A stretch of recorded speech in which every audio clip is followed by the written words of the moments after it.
Welcome. My name is Gena Timberman, and you are listening to Timber People, a podcast about people who, like timber, are strong, build and create, who gather us together like fuel that feeds fire. People who support structures of our community that uplift and protect. Hello and welcome. I'm really happy today to be with my longtime dear friend, James Boggs. Welcome. Hi, Gena. It's good to see you. Great to see you. James is the Executive Vice President and President of Tribal Banking for Sovereign Bank, which is owned by the Citizen Potawatomi Nation. The bank is the largest tribally owned bank in the nation. And I know that you have been in banking for so many years, but before we jump into your journey in the banking industry and working in Indian country today and all of the exciting things that you're doing, I wanted to reel back to how we know one another. And I want to learn a little bit more about what it was like for you growing up in Okeen. And you're such a committed, proud Oklahoman, as well as a very proud OSU cowboy. So, and I love that so much. I remember meeting you back around 1992. We were there from 1992 to 96, and you were so involved on campus, and you're still involved today with the Board of Governors and with the OSU Foundation, and just such a supporter and fan of our OSU Cowboys. And so I want to talk about your memories and being at OSU. Well, Gena, I would say the time in Stillwater was great. I think it really prepared me for life in the business world. And like you said, take it back to Okeen, born and raised. I've been so greatly blessed. Actually, grew up a Sooner fan when I was a kid. I kind of did too. Have a lot of great friends from the Sooner Nation. And went to school at Oklahoma State, had a Pell Grant and a work study, and had the opportunity. As you know, you worked on campus as well. Times were different. We did not have cell phones yet. Yes. Gasoline was 95 cents a gallon. Right? We would go down to the basement of the classroom building. I think the first web browser was Gopher with dial-up. And then quickly after we graduated, we were buying our first cell phones. So it was a neat time to be in college. So many great friends and memories, people like you. I think the biggest thing, though, we learned was how to be ready for life and how to finish what you start and serve others. And so it was an exciting time. It's good to go back. Proud. I've got two daughters, one who graduated there and passed her CPA, and she's in Tulsa now, working at Hogan Taylor. And my youngest, my baby, she's a freshman there, also studying business. Oh, it must be really great going back and being with them. And I know you're there so often. I love seeing the pictures and just attending the games with your daughters as students and being an alum yourself. It was fun, especially when Laura was a member of the Cowgirl tennis team. She had teammates from 10 countries all over the world. And I think it's really good for kids, especially growing up in Edmond, me being from Okeen, to get to have so many wonderful friends, so many different cultures, so many backgrounds, the language, the religion, just everything that you want to have at the heart of serving others. And so it was fun. It was fun to be a part of that ride. It's neat with the freshmen now. We're getting to enjoy different things. And so Right. It's just fun to be a dad, but to stay in Oklahoma at a time when you and I know we both had opportunities to leave the state. And I really credit James Halligan, the president, when we graduated. He challenged us to stay in state and not move out. And I'll never forget kind of the special mentoring from him, especially for just a guy from the farm in Okeen. So like I said, I've been greatly blessed, but it was fun. And today, though, it's important to take on those memories and those experiences as we try to make the state better and serve others. Absolutely. And Stillwater, great place to go to school, up there, a community. You could know someone. I was involved in our Native American Student Association. You were involved in so much from like mortarboard. You were top 10 senior man, involved in your fraternity as well. And I just remember seeing you all over campus, not just through our work study kind of crossing paths, but everything that you were doing on campus. And so it's really great that you may not know someone so well, but after college, you're like, I know, like we know one another from OSU and so many different people. But I was glad to say that I knew you and that I still call you a friend today. And I crossed paths with you professionally. I love what you're doing today with Sovereign Bank. And I also enjoy when we go up somewhere like the Great Lakes Economic Summit up in Michigan and other places that I see you throughout Indian country and everything that you're doing. Tell me about Sovereign Bank. I know the listeners would like to know more, and I know that you've been, again, in banking for so many years. You've had this incredible journey, and we see you now on Money Mondays, and I'm just like, I know him. He's my friend. Be down at Channel 4 this afternoon. Right. Yes. We got a exciting topic today on Christmas and avoiding fraudsters. So, early, Those Gena. are helpful. Those are helpful tips. That's right. So at Sovereign, it's an exciting time, just like it was when I left Oklahoma State and had the opportunity to work with Jeff Records and his family for so long at MidFirst Bank, almost 21 years. It was a time of building and a time of growth. And then 5 years with Bill Cameron and Lee Simcox over at American Fidelity and First Fidelity. Again, that was a great time of building and growth. And that's really where we are with the Citizen Potawatomi Nation, right, which owns the bank.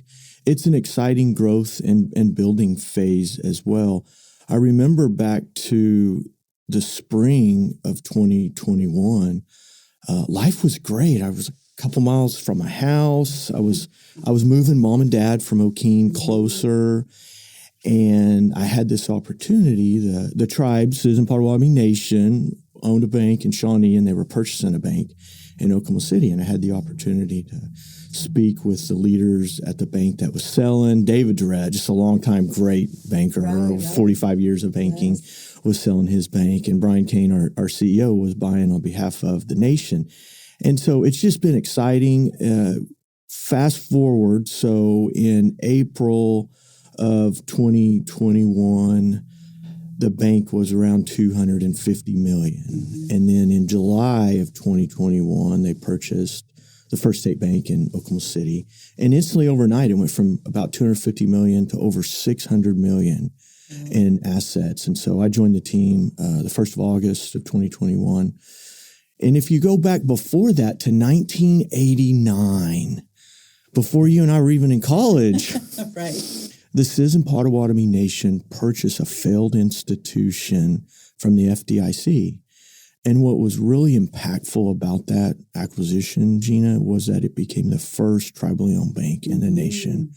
So today we stand proudly as the largest tribally owned bank in the nation. And for me, having heritage to the Cherokee Nation and all that experience really in the corporate world, right, for 2.5 decades, it's really exciting. It's fun. So today we are right at $950 million in assets. Incredible. And so after the first of the year, probably first quarter, we'll be not only the largest tribally owned bank, the first tribally owned bank, there's right, others now, but we will be the first to surpass $1 billion in assets. That's incredible. Which is really such a testament to those that came before us, mm-hmm, and the leadership of the Citizen Potawatomi Nation to have that vision. Absolutely. Walking through the beautiful Citizen Potawatomi Nation Cultural Heritage Museum, the center, and seeing, that history, of course, and the beauty of it culturally, and also to see where the tribe has come. There's a photo in there of the tribe operating out of that little trailer, right, and to see, going from that to being the largest employer in that county, as well as the development and the implementing that vision of the bank like this, and what Chairman Barrett and the leadership of the Citizen Potawatomi Nation and others and what you're doing today is really awesome to see. Well, it's a lot of fun. So in April, we rebranded and changed the name of the bank from First National Bank and Trust of Shawnee to Sovereign Bank. And at that point, we also rolled out our new core values. And one of those is work as a team. And I think that you mentioned it. That's perfect. Chairman Rocky Barrett and the team, Chairwoman Linda Capps, right, Secretary and Treasurer Dean Trasdale, who's just such a great, successful businessman. They do operate as a team, just like at the bank, with Brian Kane, our CEO, and all of us. So it is a fun time. It really is an impactful time too, because I think more importantly than anything, as we look forward together, we're trying to make the state better. We're trying to make Indian country stronger. And it's a lot of that stuff that I learned, honestly, when my oldest had teammates from all over the world. Absolutely. And all walks of life. And at the heart of it, it really is, you have to want to serve others and help somebody. And so it's exciting.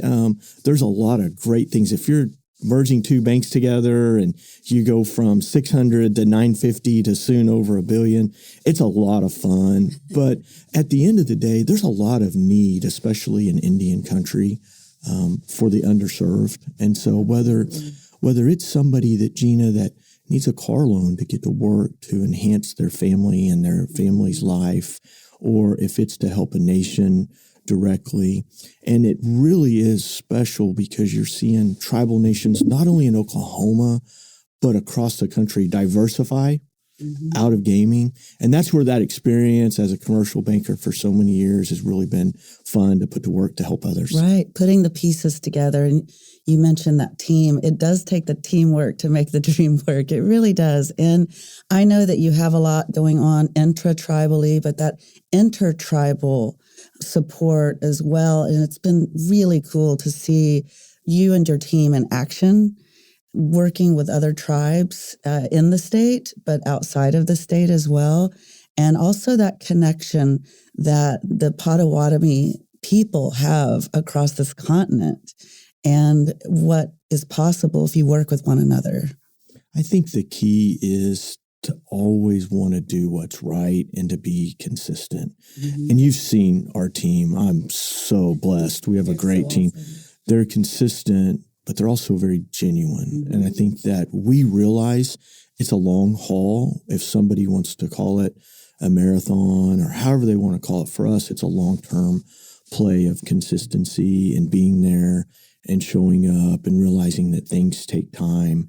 And with each nation is its own government, as you mentioned, its own culture, its own history. But at the heart of it, they're all sovereign. Absolutely. And at the end of the day, it's about trust, having that trust and building that trust. And a lot of it starts with people like you who believe in our team and have been good to me. And I think, too, the other thing is if you talk about the Potawatomi Nation in general, they have a long history of being problem solvers and to be entrepreneurial. And if you think about at the heart of that, it's about rolling up your sleeves, those things we learned in Stillwater, the cowboy way, about finish what you started. And it really applies in everyday life, whether it's the corporate world, Indian country, a casino, an Indian health services facility, or a real estate development. Those principles hold true. Absolutely. Absolutely. Well, I love that you're rolling out those values because no matter what we're doing and how different we are, that the values resonate with all of us as human beings. And I think, too, as a human, you always want to exceed expectations, right? It's just the way we're made, whether it's God or creator or whatever person believes in. You want to serve people well. I think a lot of times people in the business world forget you have to stop, and before you can serve people well and before you can exceed expectations, you have to embrace differences.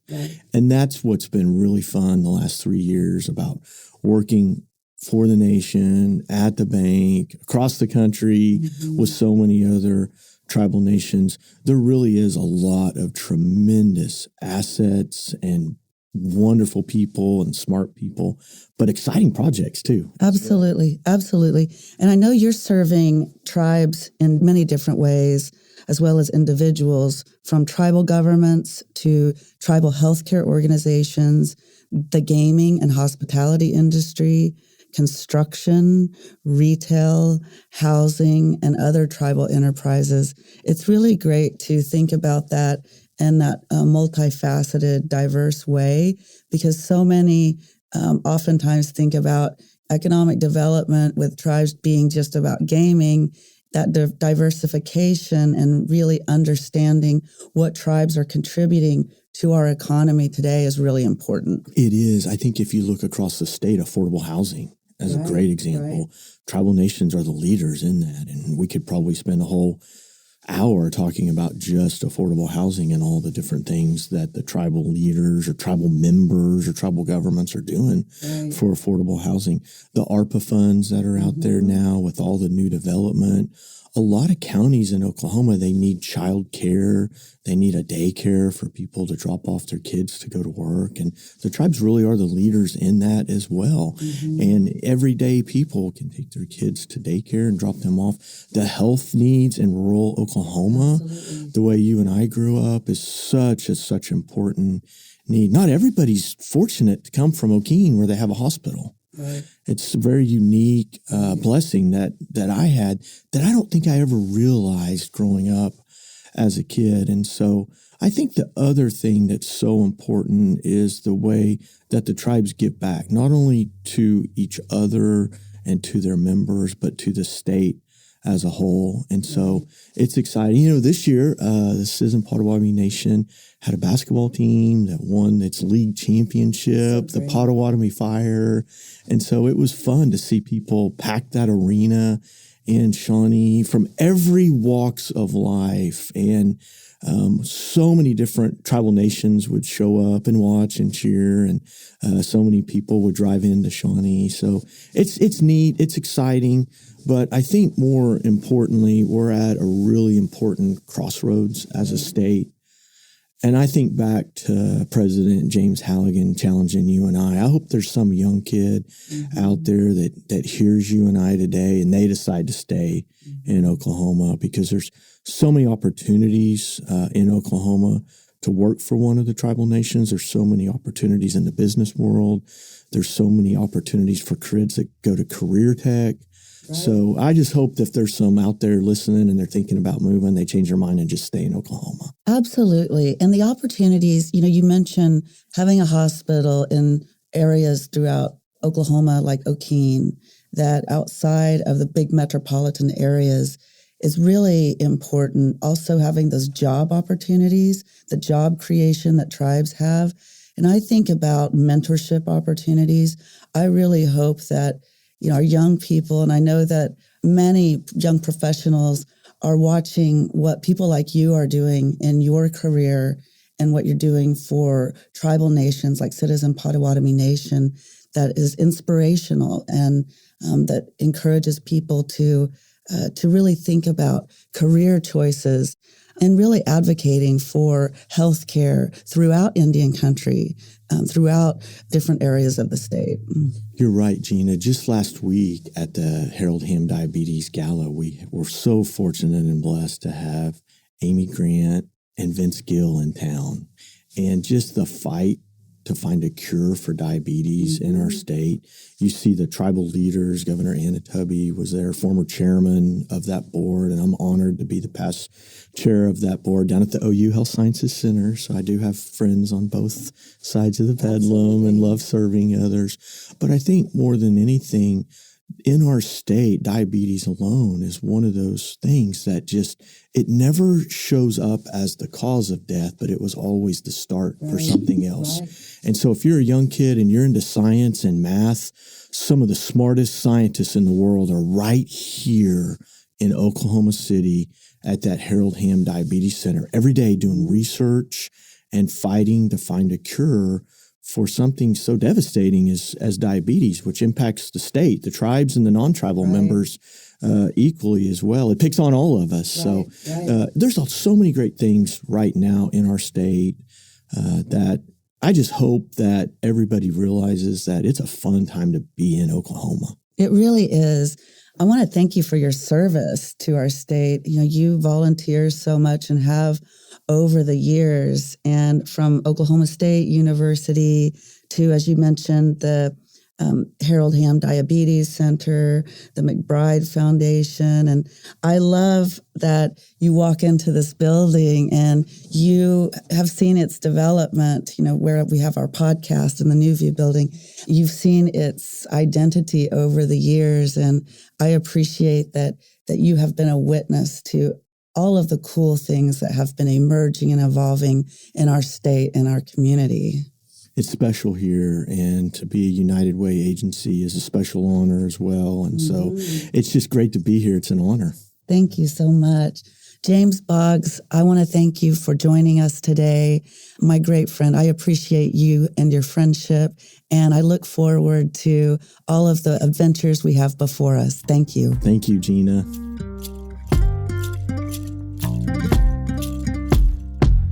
Yakoki, thank you for joining us. Timber People is brought to you by the Possibilities Podcast platform.